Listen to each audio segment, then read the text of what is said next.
दोस्तों, आमतौर पर घास और पेड़ पत्तियां खाने वाले जीवों की तुलना में शिकारी जीव अधिक फुर्तीले एवं बुद्धिमान होते हैं। ऐसा इसलिए है क्योंकि शिकार करना एक मुश्किल और चुनौतीपूर्ण कार्य है। शिकार करने के लिए योजनाएं बनाना पड़ता है और शिकार करने के लिए तेजी एवं धैर्य जैसे दोनों ही गुण होना आवश्यक है।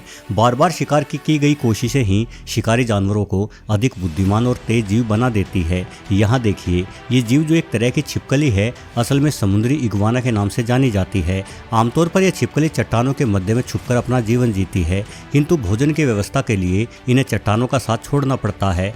हालांकि समुद्री किनारों पर मौजूद चट्टानों में भी कभी कभार भोजन मिल जाता है, किंतु एक अन्य महत्वपूर्ण कार्य है जो इन छिपकलियों को करना ही पड़ता है, और वो है संतान उत्पत्ति। मादा इग्वाना गर्भधारण के पश्चात करीब 3 महीने बाद अंडे देती है और इन अंडों के लिए इन्हें नरम मिट्टी की आवश्यकता पड़ती है। असल में छिपकलियां अंडों को सेने के लिए पक्षियों की भांति अपने शरीर की गर्मी का इस्तेमाल नहीं करती, अपितु ये अंडों को जमीन में दबा देती हैं और जमीन से ही इन अंडों को गर्मी मिलती है। इस इग्वाना का अंडे देने का समय आ चुका है, इसलिए ये काफ़ी सावधानी पूर्वक चट्टानों से निकलकर नरम मिट्टी की ओर बढ़ रही है। इसे धैर्यपूर्वक और चौकन्ना रहना होगा। किंतु यहाँ एक और जीव मौजूद है जो इस छिपकली से भी अधिक धैर्यवान और चौकन्ना है।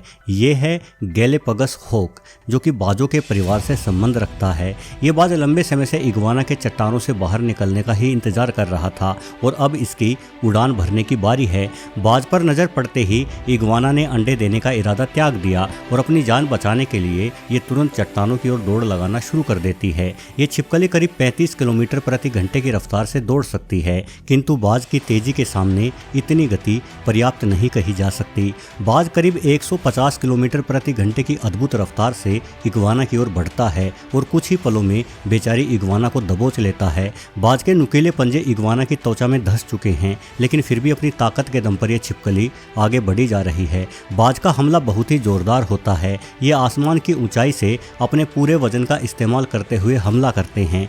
बाज के हमले के प्रभाव से इग्वाना की रीढ़ की हड्डी टूट चुकी है, लेकिन जानकार बतलाते हैं कि छिपकलियों में दर्द महसूस करने की संवेदना कम होती है, इसलिए रीढ़ टूटने के बावजूद भी ये छिपकली आगे बढ़ रही है, किंतु ये ज़्यादा आगे तक नहीं जा पाएगी। जल्द ही इग्वाना का शरीर लकवाग्रस्त हो गया और बेचारी ये छिपकली चट्टानों तक नहीं पहुंच पाई।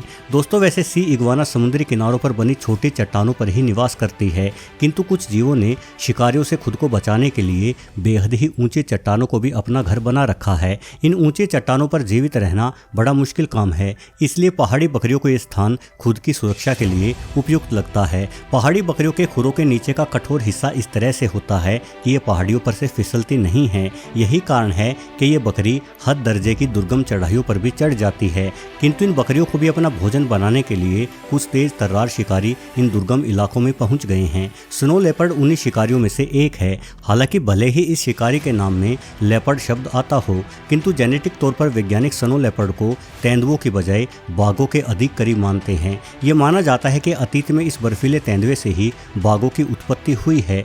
वैसे स्नो लेपर्ड एक अलग ही नस्ल की बिल्ली है। ये बड़ी बिल्ली तेंदुओं या शेरों की तरह दहाड़ती भी नहीं है, बल्कि इनकी आवाज़ घरेलू बिल्लियों से ही मिलती जुलती होती है। ऊंची पहाड़ियों पर चिपके रहने के मामले में स्नो लेपर्ड पहाड़ी बकरियों जितने माहिर नहीं हैं, लेकिन इन पहाड़ियों पर दौड़ने और छलांग लगाने में ये बकरियों से भी अधिक माहिर हैं। इस वीडियो में देखें, यहाँ पहाड़ी बकरी पर नजर पड़ते ही एक स्नो लेपर्ड शिकार करने के मकसद के चलते बकरी की ओर दौड़ पड़ा। ऐसे में अपने बचाव के लिए बकरी और ऊंची पहाड़ियों पर चढ़ जाती है, क्योंकि ऊंचाई ही इनके लिए जान बचाने का इकलौता स्थान है। लेकिन यहाँ इस बकरी ने गलती कर दी। बकरी ने घबराकर पहाड़ी पर और अधिक ऊपर जाने की बजाय नीचे उतरने का फैसला लिया, और ये गलती इस बकरी को बहुत ही महंगी पड़ने वाली है। अगर ये चढ़ाई शुरू करती तो उस ऊंचाई पर पहुंच जाती जहां स्नो लेपर्ड चढ़ ही नहीं सकता था, किंतु नीचे उतरने के मामले में स्नो लेपर्ड को हराना जरा मुश्किल है। लंबी छलांगे मारता हुआ स्नो लेपर्ड बकरी के निकट पहुंच गया। इसकी छलांगे अद्भुत है और सामने गहरी खाई है। बकरी को पकड़ते ही बकरी और स्नो लेपर्ड दोनों ही खाई में गिरने लगते हैं और गिरने गिरना ही तो स्नो लेपर्ड की सबसे बड़ी खूबी है। ये माना जाता है कि स्नो लेपर्ड को यदि 5 मंजिला इमारत से भी नीचे फेंक दिया जाए तो इसे खरोंच तक नहीं आएगी। असल में बिल्लियों की सभी प्रजातियां ही ऊंचाई से गिरने में बेहद माहिर है। बिल्लियां जब भी गिरती है तो अपने शरीर को फैला देती है, जिस वजह से उनके नीचे गिरने की गति कम हो जाती है। साथ ही बिल्लियां अपने पूंछ और पैरों से संतुलन बनाती हुई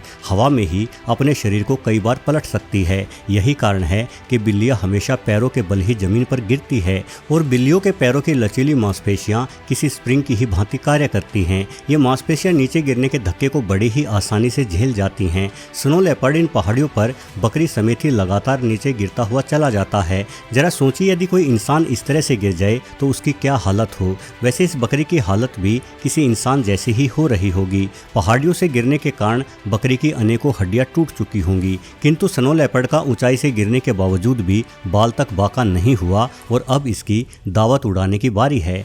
दोस्तों, वैसे जिस तरह से स्नो लेपर्ड छलांगे मारता है वो देखना अपने आप में अद्भुत है, लेकिन इससे भी अद्भुत छलांगे यदि आपको देखनी है तो रुख करना होगा मेक्सिको, कनाडा और अमेरिका के रेगिस्तानी इलाकों का, क्योंकि यहाँ एक ऐसा जीव पाया जाता है जिसे छलांग मारने के मामले में यदि पृथ्वी का सबसे बेहतरीन जीव भी कहा जाए तो कोई अतिशयोक्ति नहीं होगी। इसे कंगारू रैट कहते हैं। हालांकि ये चूहा नहीं होता बल्कि एक अलग ही किस्म का रोडेंट है। रोडेंट छोटे जीवों की एक विस्तृत प्रजाति है जिसमें चूहों से लेकर गिलहरियां तक शामिल है। हिंदी में इन जीवों को कृतंक कहा जाता है। कंगारू जैसी लंबी पिछली टांगों और बेहद ही लंबी पूंछ के कारण कंगारू रैट को अपना ये नाम मिला हुआ है। हालांकि कंगारू रैट की एक और विशेषता कंगारू से मिलती है। इनके पेट के निचले हिस्से में भी कंगारू की भांति एक थैली बनी हुई होती है, किंतु कंगारू रैट इस थैली में कंगारुओं की भांति अपने छोटे शिशुओं को नहीं रखते, बल्कि वे इस थैली का इस्तेमाल भोजन रखने के लिए करते हैं। जब भी इनका पेट भर जाता है तो अतिरिक्त बचा भोजन कंगारू रैट अपनी इसी थैली में रख लेता है ताकि उस भोजन से बाद में काम चलाया जा सके। बेहद सूखे इलाके में रहने वाले कंगारू रैट का शिकार करने वाले जीवों की भी कोई कमी नहीं है, लेकिन यहाँ रहने वाले सांप विशेष तौर पर कंगारू रैट का शिकार करते हैं। ये रेटल स्नेक है। छोटे जीवों का शिकार करने के लिए इसके दांतों में मौजूद जहर ही इसका प्रमुख हथियार है। ये पहले शिकार को काटता है और अपना जहर उगलकर शिकार को जाने देता है। थोड़ी दूर आगे चलकर काटा गया जीव विष के प्रभाव के कारण मारा जाता है। उसके बाद रेटल स्नेक की लपलपाती जीभ उस मरे हुए जीव की खुशबू ले लेती है और जल्द ही रेटल स्नेक अपने शिकार को खोज लेता है। रेटल स्नेक के द्वारा इस्तेमाल की गई शिकार की तकनीक सदियों से कामयाब रही है, किंतु कंगारू रैट के पैर इस तकनीक को मुश्किल बना देते हैं।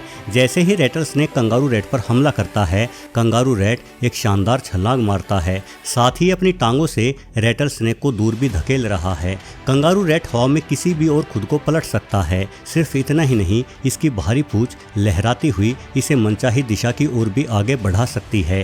कंगारू रैट 9 फीट ऊंची छलांग मारने में सक्षम है, जबकि इनकी खुद की ऊंचाई मात्र 3 इंच से भी कम होती है। यानी यदि अनुपात के हिसाब से तुलना की जाए तो इंसानों के लिए छलांग दिल्ली के कुतुब मीनार के ऊपर से कूदने के ही समान है। हालांकि ऊंचाई के अनुपात के हिसाब से मेंढक कंगारू रैट से भी अधिक विशाल छलांग मार सकते हैं, किंतु मेंढकों की छलांग एक ही दिशा की ओर निश्चित होती है। वही कंगारू रैट द्वारा अपनी पूंछ का इस्तेमाल करके अपनी छलांग की दिशा बदल लेना वाकई में एक अद्भुत कला है। वीडियो देखने के लिए आपका बहुत बहुत धन्यवाद।